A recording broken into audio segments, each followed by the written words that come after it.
Hey guys, my name is Matthew Savimi. I run a cold lead generation consulting company, and what we do for our clients is we help them get set up with the systems, the processes, the copywriting, the automation for them to generate leads online, to get more sales calls, onboard new clients, and generate more revenue for their businesses. We've helped our clients get set up on LinkedIn, cold email, and Facebook.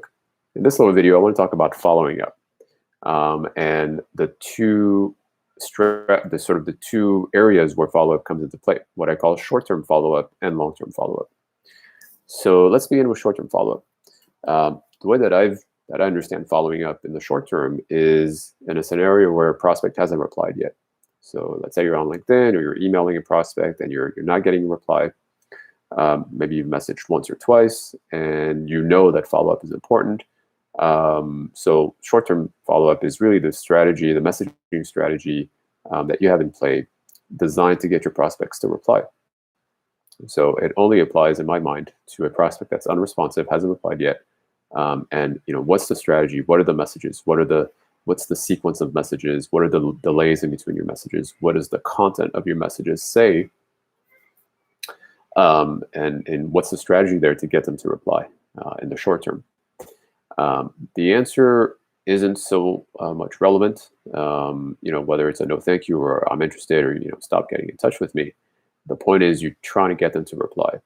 And typically a short-term follow-up strategy might last 30 to 45 days. You might send 6 to 8 messages in that time span designed to get them to follow up. Now, the other side of the coin is long-term follow-up. So long-term follow-up, the way I understand long-term follow-up is a prospect that's replied, and now the question is, how do you follow up with them after they've replied? So there's a few scenarios. Let's say the prospect has replied positively, and you were lucky enough to get a sales call. You had a conversation with that prospect, right? That's great, but everybody knows, the chances that a prospect is willing and ready to buy from you today or tomorrow is extremely small. So that means you need to have sort of a long-term follow-up process strategy in place designed to keep in touch with them until they're ready to buy from you. So long-term follow-up might be on the order, it might last anywhere from 6 months to 24 months, 36 months until they're ready to buy. And long-term follow-up might look like giving them a call every couple of months to keep in touch, perhaps putting them on an email newsletter, perhaps texting them if it's appropriate, so that they remember you. In the case of a prospect that's replied negatively, meaning they're not interested, do you have a long-term strategy to follow up with them? Perhaps you want to follow up with them every 3 months.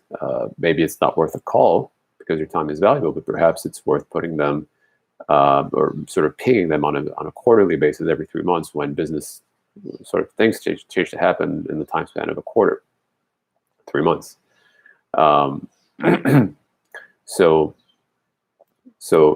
sort of those two levels of follow-up, short-term and long-term, in my mind, are important for a successful, robust cold lead generation strategy. In the short term, really, you want to figure out a way to get them to reply. In the long term, you want to figure out a way to get them closer to a buying decision. So that's it for today. If you have any comments or questions, feel free to leave them below. I invite you to hang out on our blog and subscribe to dashplease.com for more tips and tricks around your cold lead generation strategy.